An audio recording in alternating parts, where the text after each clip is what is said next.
Good to see you. Yesterday we talked about misuse of authority, power. Okay. Today we're talking about discernment, identity, and assignment. Now you may wonder, how are these two, discernment, assignment, related to identity? Maybe we need to first define what discernment is. Okay. I hope you had a good morning. I hope you prayed before you started your day. I hope your day has started very beautiful. I hope you commanded your morning. This is the day that the Lord has made. We will rejoice and be glad in it. So, discernment is the ability to perceive, judge, and understand things clearly. I'm reading from the AI overview. Making sharp, wise distinctions between good and bad, truth and error, or similar but different options, often involving keen insight, perception, or sagacity, crucial for making sound decisions in life, faith, and that ability to perceive, judge, and understand things clearly. Now, you have understood that discernment is the ability to perceive, to judge, to understand things very clearly before you make the decisions that you make, the choices that you make. I think you see how it is so related to identity, of which identity is who you are, and the assignment is your responsibility. What is your role? What are the tasks that you're supposed to perform in your responsibility as a leader, as an entrepreneur, as a business person, as a visionary? What are your roles and responsibilities? So how are these three coming together today in our assignment this January to rebuild identity? My name is Jacinta, for all those who are new here, and this is Build Beyond You.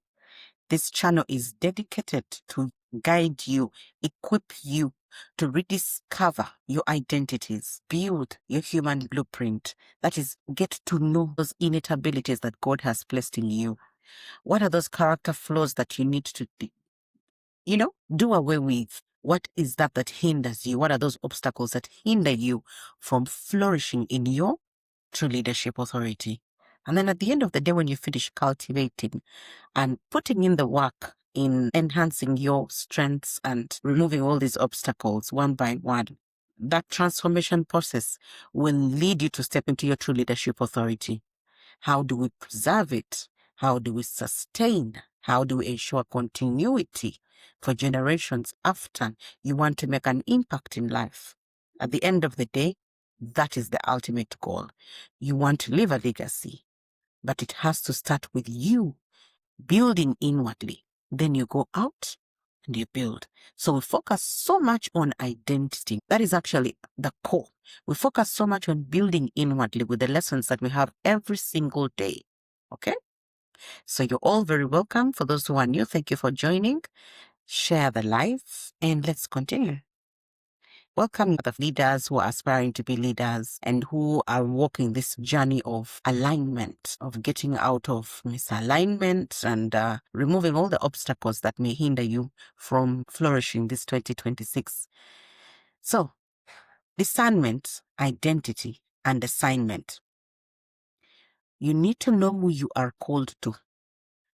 You need to know when to walk away. I will let that sink in. You need to know who you are called to, and you need to know when to walk away. Not every person that you help is a person that you are assigned to. Those are two different people. This one you help. This one you are assigned to. Meaning the time frame for the two is different, right? I need us to understand very clearly. Discernment is the ability to perceive and to understand. Now you realize that this requires discernment.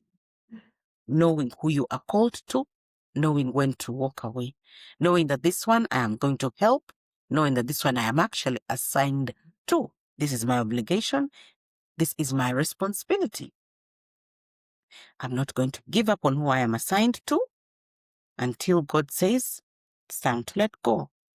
And I'm going to help who I need to help as long as I am led to help them. Discernment, again, And there have to be boundaries here. So when your identity is unclear, you're going to overextend. As a leader, remember we are rediscovering our identities. Rediscovering. You already know who you are, but let me go back and check if I am really knowledgeable about what I am doing, or just to be clear.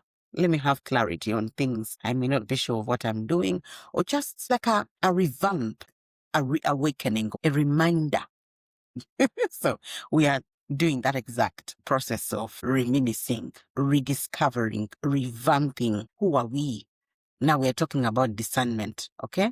But when your identity is unclear, you find yourself overextending. And when your discernment is weak, you will absorb distraction as responsibility. Have you found yourself in that mix? It's a distraction, but you think it's a responsibility. As I go ahead, you're going to have a very clear understanding of what I mean. But I want you to reflect as I speak to you. Please get your pens and papers and note some of these things down. You're building your own innate abilities. You are building your human blueprint. You are rediscovering your identities. So you need to listen and write. Some feel like distraction versus responsibility. Am I just taking on this responsibility? Or is it a distraction to detour me? What is that telling you? Your discernment could be weak, because when your discernment is weak, something may come as a task or a person, may come as a distraction. If your discernment is strong enough, you will be able to tell, this is something that I need to take on as a responsibility. This is a distraction. And it's okay for you to walk the journey, maybe a few hours or a few days or a few months. Okay, months is a bit too much, but for you to walk this journey a bit, and then if your discernment is strong, because these are some of the things that you can, as we are looking at the structured learning in the last part of this lesson, you will look at the lessons. How do I ensure that I strengthen my discernment? You need to exercise discernment by strengthening it, by applying it, not just speaking about it, but applying. Application is different from talking. Your discernment will remain weak if you don't exercise it. So some of these things strengthen our discernment. Some of the challenges that we experience, or the pains or experiences that we go through, strengthen our discernment, because then you are having lessons in all these experiences that you're having. So don't push them off as this is a distraction. Even that distraction may be strengthening your discernment. Next time you will know better. Instead of taking months, you will take just a few days, and you're like, I've seen this pattern. This is not my responsibility. This is a distraction. See? So it turns out that those challenges that are coming to you are not necessarily going to completely detour you. They're actually going to strengthen your discernment. So if your discernment is weak, don't cancel yourself out. Don't feel guilty or shame. Just acknowledge that my discernment is weak. Question is, how do I strengthen it? How do I enhance my discernment? I am giving you the tip. Allow the pain to come. Allow the challenges to come. They come to you for a reason, because there's an ability in you that needs to come out, and it will only come out when these challenges come to you. And if discernment is one of the traits that you require as a leader, it has to be stretched. So you have to allow for some of these things to come. They may look as distractions, but they're going to strengthen your discernment. Strength is if your discernment is weak. What are you absorbing as responsibility when it is actually a distraction? I've given you the journey. Let me take you through an awakening session. In my class, I have 3 sections. If you log off early, you will miss. The first part of this lesson, I give you a clear framework of understanding of what we are talking about. Then we go through a reflective session where I ask you questions. That's why I tell you to get pens and papers. These questions, you're going to sit down after this class and reflect and answer them. You have no one who is going to take responsibility for your actions, who is going to take responsibility for your growth. You are responsible for growing. You are responsible for transforming. So Do not waste your time by just sitting and listening without a pen and a paper when it comes to the reflective section. And then later you're like, I missed it. Remember, we don't want to leave anybody behind. We want to grow together. We don't grow at the same pace, but we don't want to leave you behind. So get your pens and papers. When it comes to that time of the reflective session, you're ready. Let's flow. Where have you misplaced your energy? Where have you misplaced your energy? Most of the times as leaders, we burn out, not because we lack compassion, but because the assignment is not clear. I've told you assignment are your roles and your responsibilities. So are you clear with that assignment? This is going to help you to check. Don't allow yourself to burn out because you are lacking clarity of assignment and you're confusing these two, clarity and compassion. So have you confused availability with responsibility? As a leader, sometimes you are available. You take on responsibilities on things that are not necessarily your assignment because you are available. And this is going to form a distraction. You're supposed to be doing that. And sometimes you need to be still to be able to recognize what you need to do next. But because you are available and something has come, I call it a counterfeit, right before what you are supposed to be responsible for. Now, because your discernment is weak, or you are confusing your availability, instead of being still and asking, what is the strategy for the next level? What am I supposed to be doing next? You will take on any responsibility because it has come to your desk, because it has come to you. So, have you found yourself confusing you being available and tasks coming on your table and taking on responsibility for what actually isn't yours? Now, goes back to this assignment. When your assignment is clear, you're not going to confuse your availability with responsibility. You will be able to discern, this is not my assignment. I need to be still and wait for the next instruction. Do I make that clear? Don't confuse you being available and taking on responsibility over assignments that are not yours. So, it's time for you to check. Is your assignment clear to you? Have you confused influence with obligation? You see, as a leader, you have the ability to influence. Now, have you confused this ability to influence, to take on obligations that are not yours because you can influence in this area? So you will confuse that with, it is my obligation to do this. It is my obligation to do that. Is it within your assignment? Have you confused the ability of access or the favor or the gift of the blessing of you having access as a leader with alignment? We've talked about alignment for a very long time, for a couple of weeks now. Are your values, your decisions, the choices that you make, your character, the words of your mouth, your actions, are they moving in the same rhythm? Do they have the same rhythm? Are your actions directly speaking or related to your values? That is alignment. Have you confused the ability to access these authorities, the ability to access this environment, this information with alignment? We don't lack compassion. We lack assignment clarity. We are very compassionate, but when the assignment is not clear, we are going to confuse influence with obligation. We're going to confuse access with alignment, availability with responsibility. So what do we learn from this? As a leader, your area of leadership involves people, always. Because you work with people, you're leading people, you're not leading objects, right? But not all people are yours to carry. Let's go back to discernment, which is not judgment. It is directional intelligence. And without it, you're going to invest deeply where there is no capacity to receive. Not all people are yours to carry. Now, when you lack the discernment, that directional intelligence, you're going to invest so deeply in someone, but they don't have the capacity to receive what you are investing in them. Sometimes you'll find yourself staying too long. Your contribution is complete, but you're still staying too long. Because you're a leader. Naturally, the attributes of a leader, you are compassionate about people.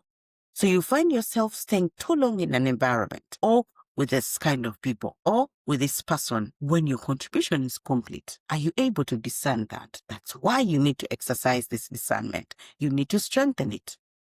Have you confused resistance with perseverance? Let me give you an example. You are investing heavily in this person. The person is resisting what you are giving them. Your knowledge, your understanding, your direction. You're trying so hard. It's getting out of control. You are actually controlling the situation. And you're thinking, I need to persevere. Don't confuse the two. So I'm going to give you the distinction that is going to help you understand very clearly how to deal with all this. Okay? Helping someone is different from being assigned to someone. That is the one thing I said in the beginning. So assignment has receptivity. When you are assigned to an environment or to a person, you will be received. You will be received by the person and by the environment. There will be receptivity. There will be movement when you are assigned to that task, when you are assigned to that role, when you are assigned, there will be movement. Of course, I've not said that there is no resistance in that movement because we've talked about that earlier. But at least you'll see some movement, you will be received, and there will be responsibility on both sides. But if it's the opposite, the resistance that I have talked about, they don't have the capacity to receive what you're giving them. Then you need to discern, what am I not seeing here? What have I not perceived? What have I not judged properly? What have I not understood? That is discernment. One thing I should tell you is that you don't lose people because you failed them. Sometimes you release people because your role is complete. This is where you get your pens and papers. We want to identify those misaligned assignments. We are going to carry out the reflective session that I talked about earlier. Who are you still carrying out of loyalty rather than alignment? Where have you repeated explanations instead of seeing transformation? You're repeating explanations, you're repeating explanations, you're repeating explanations. You find yourself exhausted. Remember I talked about burnout? Because you are explaining and explaining and explaining, you're not seeing transformation. So where have you repeated explanations instead of seeing transformation? And the third question, these are questions you're going to sit down and answer later. Who resists growth but remains close to your work? There are people who actually resist growth, but they remain close to your work. Aren't they a detriment? I don't want to answer that for you, but I want you to write who is resisting growth but remains close to your work. Where has your leadership turned into emotional labor? Where has your leadership turned into emotional labor? You're welcome, Mr. Price. Believe, build, and become. I like that. So what doors have you been afraid to close even after clarity has arrived? Do you know when clarity arrives? Let me give you an example when clarity arrives. You are probably on a journey with this person and you may be assigned to them or not, or you may have been assigned to just help them because you're too compassionate as a leader. You take it on as a responsibility, or because your discernment is a bit weak, you take it on as a responsibility, or because you're not clear with your assignment, you take it on as a responsibility. Now, you've started realizing it has started becoming a distraction because they are resisting growth at guiding them, but they are doing the opposite. And they can have some verbal communication of yes, like they're in agreement with you, but when they are not. Test the spirit by its fruits. You find out that their actions are totally different from what they are saying or what you are actually telling them. It's not that you're telling them to do this, but you are guiding them. But you find that they are resisting growth. Every time you probably talk about an area of their lives that you know if they apply this and that, they're going to move from this point to this point. But they are resisting that growth. Now, that is when clarity has arrived. It's time for you to close that door. But you are afraid to close it. So write down that question and go back to your desks later after this session or in your own time and ask yourself, what doors have you been afraid to close even after clarity has arrived? Now, are you leading or are you rescuing? Which of the two are you doing? You leading or you're rescuing? Where has your leadership turned into emotional labor? That is, are you leading or are you rescuing? So is this relationship with the person that you're trying to help or that you're assigned to leading to growth, producing growth, or is it a distraction? And have you mistaken resistance for commitment? This person has continuously resisted you. To have mistaken the resistance for commitment. You're a leader, expect it. And let me tell you, the recipient knows your weak spots. You're very compassionate. You're a leader. Sometimes your compassionate can turn out to be a people-pleasing weakness. That is where we go back to the root causes that we talked about in December, breaking cycles. So when people reject growth but stay close, they often become points of distraction rather than partnership. That's the one thing I need you to note. Leads me to the last part of this session where we go through structural learning. You have understood very clearly what discernment is, your roles and responsibilities, that is your assignment, and you have understood very clearly who you are, which is your identity. I've given you a depth of understanding in these three areas, how they are related, and I've asked you different questions that you can sit down and discern on your own, in your own private time. Now, I want us to understand discernment is only exercised or is only strengthened or enhanced when you actually allow these challenges to come to you, the problems, the pains. As a leader, you're going to experience these kind of challenges. It could be in the environment, it could be people, it could be different things. You're going to experience these challenges. Question is, have you allowed them to teach you? Have you allowed them to strengthen your discernment? This is when you get to exercise practically. You cannot strengthen discernment if it's not applied practically. And how do we apply it? When the challenges come, we allow them because they're going to teach us, like I said, today or maybe in the past. You took on a responsibility and it went on for 3 months, 8 months, 10 months, but it was not your assignment. But because your discernment was weak, the assignment was not clear, weaknesses here and there, maybe your identity, your assignment was not clear to you, or you yourself you're struggling with identity wounds that you have not yet dealt with or healed from. You're still going through the process of becoming. Now, that happened. There are a lot of lessons that you have picked in this journey.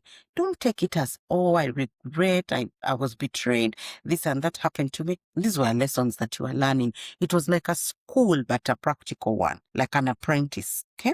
That's why I call the programs that we develop or build mentorship, apprenticeship programs. This is your mentor. Your challenge is your mentor. The person who has come as a challenge, the one that you're calling a betrayer, the one that you're calling you, that is your mentor. You are the apprentice. Now, you are being mentored.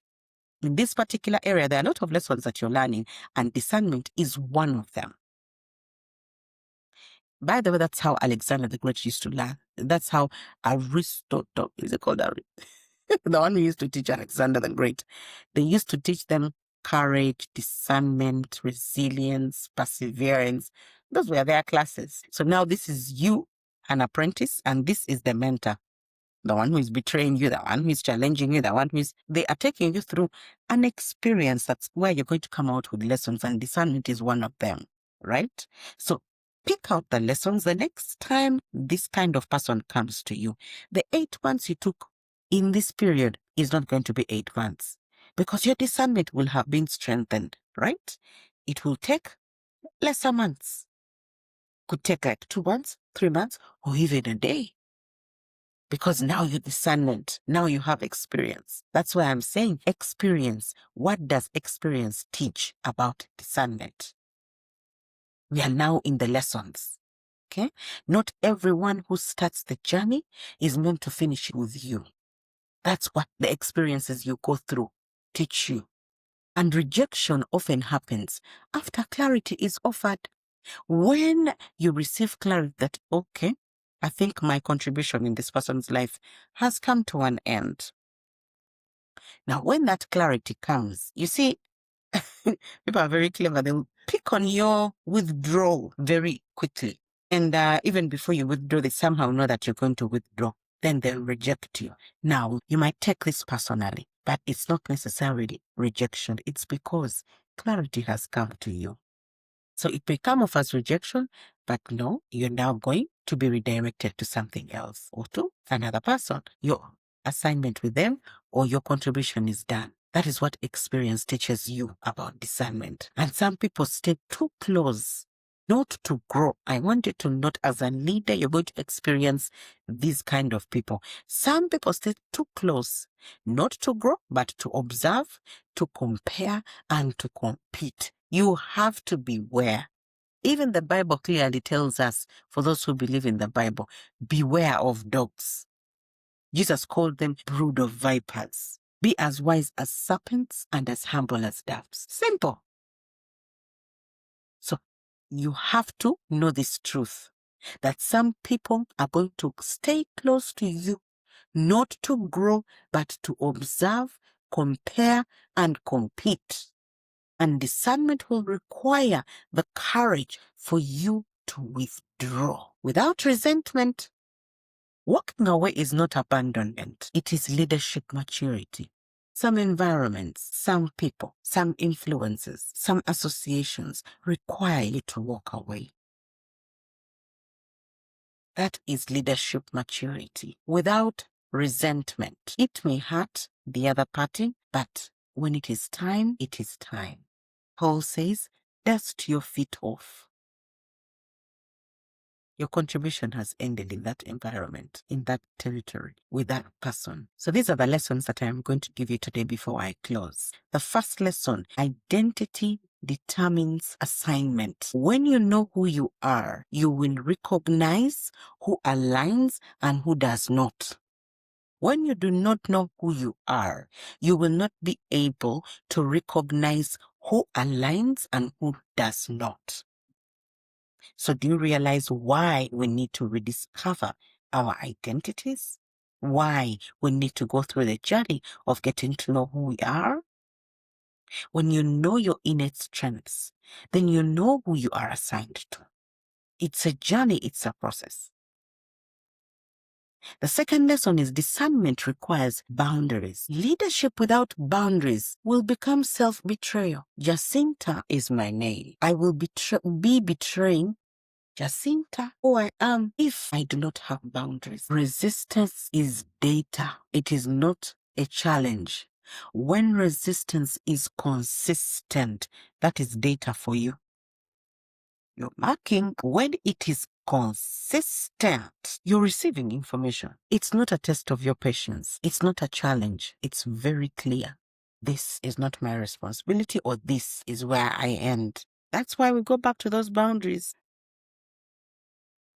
And the fourth lesson, closing doors protects the work. For your vision to remain intact, some of these doors have to be closed.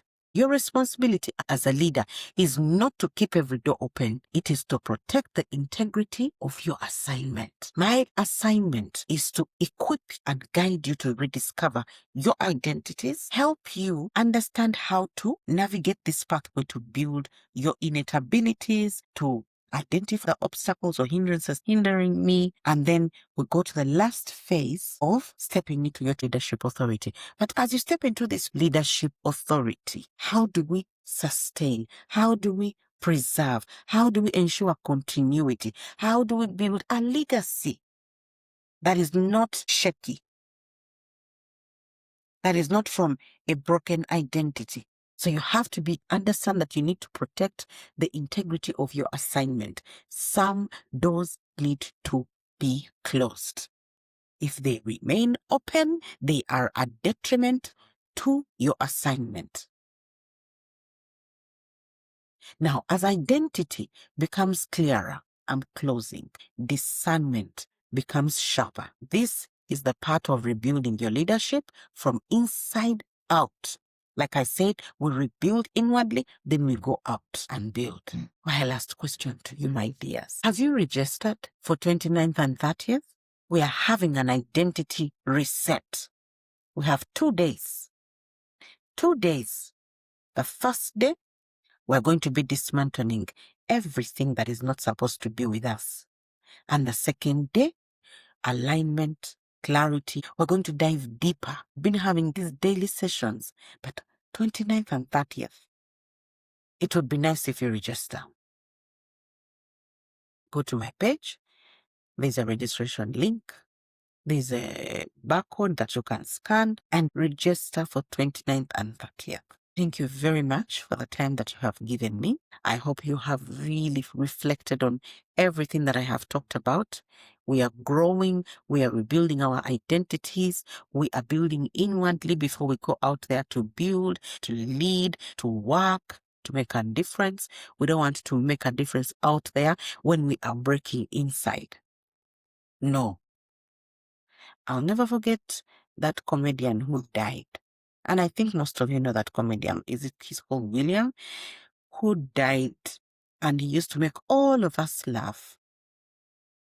But how did he die? He was the saddest person. Why? Why was he sad inside? So you don't want to pour out everything in you and you don't replenish. That's why I always close by saying, let's go out there and be fruitful, multiply, replenish, subdue, and take dominion. In that order, not the other way around. That's why we rebuild inwardly first before we go out there to build. So as you rebuild your identity this year, as you go along with your work, take advantage of the platforms where God has placed you, in this job, in this business, in this environment, wherever God has placed you. Use that platform that God has given you. It's an opportunity. It's your training ground to rebuild your identity, to answer the questions that I give you in the reflective sessions. Use that opportunity to grow. Use that opportunity to move forward from one level to another. Transformation is a process. It doesn't happen in one day. Love yourself. And the first way that you love yourself is by attending these sessions. And I thank you so much, by the way. You attend the sessions, you gift, you like the live, you share the live. Mbugua, you're very welcome. There are very many consistent people that I have seen. Mbugua, Mr. Price, Ruthie, thank you. Sunny, thank you. Updreamer, Milton, James. I'm proud of all of you. Thank you so much for attending. Thank you for loving this channel.